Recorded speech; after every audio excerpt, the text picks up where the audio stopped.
നമസ്കാരം. പത്മകുമാറിന്റെ മൊഴിയിൽ തന്ത്രിയും പെടും മന്ത്രിയും പെടും. തന്ത്രി കണ്ഠര രാജീവരും അതുപോലെ മന്ത്രിയായിരുന്ന കടകംപള്ളി സുരേന്ദ്രനും പെടും എന്നുള്ള റിപ്പോർട്ടുകൾ പുറത്തു വന്നുകൊണ്ടിരിക്കുന്നു.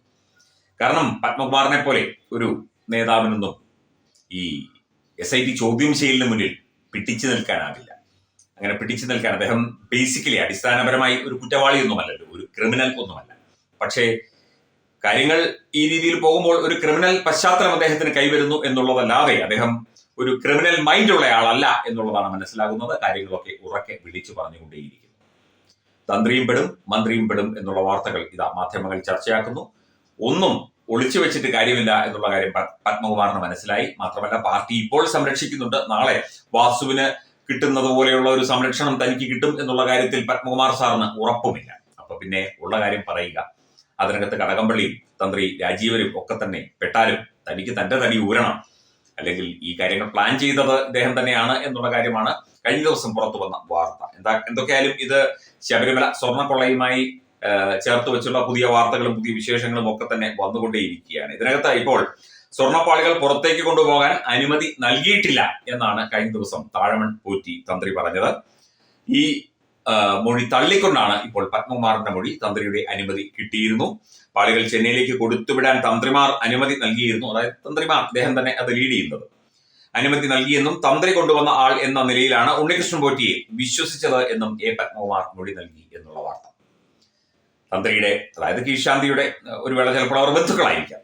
എന്തൊക്കെയായാലും ഇത് ഇയാളുടെ പത്മകുമാറിന്റെ മൊഴികളൊക്കെ തന്നെ വിരൽ ചൂണ്ടുന്നത് തന്ത്രി കണ്ഠര രാജീവരിലേക്കും. നമ്മൾ കഴിഞ്ഞ ദിവസം DNA ആണ് അതിശക്തമായി തന്നെ തന്ത്രി ഈ ഉത്തരവാദിത്തത്തിൽ നിന്ന് എത്ര പറഞ്ഞാലും എന്തൊക്കെ പറഞ്ഞാലും അദ്ദേഹത്തിന് ഒഴിഞ്ഞു മാറാൻ സാധിക്കില്ല എന്ന് അതിശക്തമായി വാദിച്ചുകൊണ്ട് വാർത്ത വിശകലനം നടത്തിയ ഏക മാധ്യമം ഒരു വേള നമ്മുടെ DNA ന്യൂസ് ആയിരിക്കും.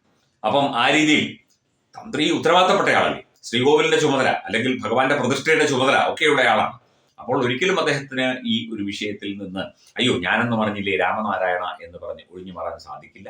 തന്ത്രിയുടെ അനുമതിയോടുകൂടി തന്നെയാണ് ഈ സ്വർണ്ണപ്പാളികൾ കൊടുത്തുവിട്ടത് എന്നുള്ള കാര്യമാണ് പത്മകുമാർ മൊഴി നൽകിയിരിക്കുന്നത്. ഇതിനകത്ത് കടകംപള്ളി സുരേന്ദ്രന്റെ മൗനാനുവാദവും ഉണ്ടായിരുന്നു എന്ന കാര്യവും ഇപ്പോൾ ചർച്ചയാവുകയാണ്. അതായത് എല്ലാവരും ചേർന്ന ഒരു കളിയാണ് ഇത് എന്ന് വ്യക്തം. ഒന്നാം പ്രതി ഉണ്ണികൃഷ്ണൻ പോറ്റിയെ ശബരിമലയിൽ എത്തിച്ചതും തനിക്ക് പരിചയപ്പെടുത്തിയതും തന്ത്രിയാണ് എന്നാണ് പത്മകുമാർ പറഞ്ഞത്. അതുപോലെ മുൻ അധ്യക്ഷൻ പത്മകുമാറിന്റെയും കണ്ഠര രാജീവരെ, കണ്ഠര മോഹനരുടെ എന്നിവരുടെയും മൊഴി രേഖപ്പെടുത്തിയിട്ടുണ്ട്. അതിലൊക്കെ പറഞ്ഞ കാര്യങ്ങൾ ഇദ്ദേഹം സത്യം പറഞ്ഞാൽ തള്ളുകയാണ് ചെയ്തത്. തന്ത്രി കൊടുത്ത അല്ലെങ്കിൽ തന്ത്രി പറഞ്ഞു കൊടുത്ത കാര്യങ്ങളൊക്കെ തന്നെ ഇപ്പോൾ അത് വാസ്തവ വിരുദ്ധമാണ് എന്നുള്ള കാര്യം SITക്ക് ബോധ്യപ്പെട്ടിട്ടുണ്ട്. കൃത്യമായി നടപടിക്രമങ്ങൾ പാലിച്ചായിരുന്നു ഇത് കൊടുത്തുവിട്ടത് തുടങ്ങിയ കാര്യങ്ങളാണ് പറയുന്നത്. എന്ത് നടപടിക്രമം? ഇതൊക്കെ എല്ലാവരും ചേർന്ന് ചെയ്യേണ്ട ഒരു കാര്യമല്ലേ? ഈ ഒരു ക്ഷേത്രത്തിലെ ഒരു പൊതുക്ഷേത്രത്തിലെ ഇത്രയും വിലപിടിപ്പുള്ള കാര്യങ്ങൾ കൈകാര്യം ചെയ്യുമ്പോൾ അതിനകത്ത് ഒരു എല്ലാവരോടും അനുവാദം ചോദിച്ചും അല്ലെങ്കിൽ ആ രീതിയിൽ അതൊരു പബ്ലിക് ഇവന്റ് ആയിട്ട് അല്ലെങ്കിൽ ഒരു പബ്ലിക് ഫംഗ്ഷൻ ആയിട്ട് വേണം അത് ചെയ്യാനായിട്ട്. അതിനകത്തെ ഏതിന് സ്വകാര്യത വേണം എന്നുള്ളത്, ഇതെന്തിനാണ് സ്വകാര്യമായി ചെയ്തത്? ഇപ്പൊ ഈ ദ്വാരപാലക ശില്പങ്ങളൊക്കെ മാറ്റിയപ്പോൾ CCTV ക്യാമറ ഓഫ് ചെയ്തിട്ടാണ് മാറ്റിയത് എന്നൊരു വാർത്തയുണ്ടായിരുന്നു.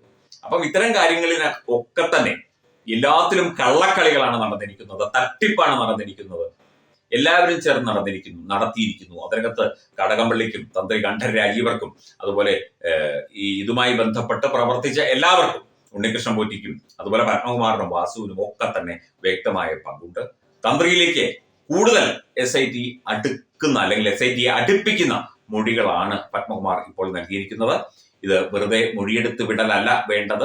തന്ത്രിയായാലും ശരി മന്ത്രിയായാലും ശരി കൃത്യമായി കസ്റ്റഡിയിൽ എടുത്ത് ചോദ്യം ചെയ്യേണ്ട കാര്യം തന്നെയാണ് എന്നുള്ള ഹൈക്കോടതി നിർദ്ദേശം വരാനുള്ള സാധ്യതയുമുണ്ട്.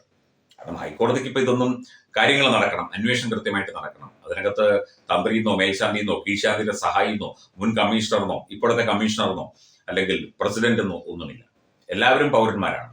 ഇതിൽ പങ്കുള്ളവരെ ഒക്കെ തന്നെ കൃത്യമായി ചോദ്യം ചെയ്ത് ഇതിന്റെ സത്യാവസ്ഥ പൂർണ്ണമായി പുറത്തു കൊണ്ടുവരണം എന്ന് തന്നെയാണ് ഹൈക്കോടതി തീരുമാനിച്ചിരിക്കുന്നത്, നിർദ്ദേശം നൽകിയിരിക്കുന്നത്. അത് നടപ്പിലാവുക തന്നെ ചെയ്യും.